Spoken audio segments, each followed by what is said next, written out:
金牛巨蟹座5月下旬感情修复指南。我们金牛真的是彻底沦陷了啊，甚至愿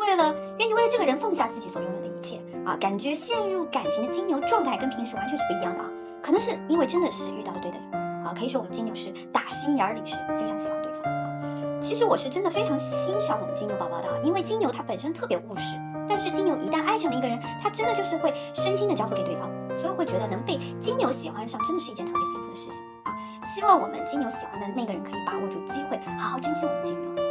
那我们金牛这边最先看到的是一张星币国王啊，那会觉得说我们金牛现在真的是不甘心，就非常痛苦啊。其实金牛对于现在这样的结果，他是没有办法接受的，他是非常的不认同啊，就是说两人现在已经即便到了分开啊，还是想再坚持一下的，还是不想放弃。其实国王牌也就是说我们金牛还是很有斗志的，哪怕是对方已经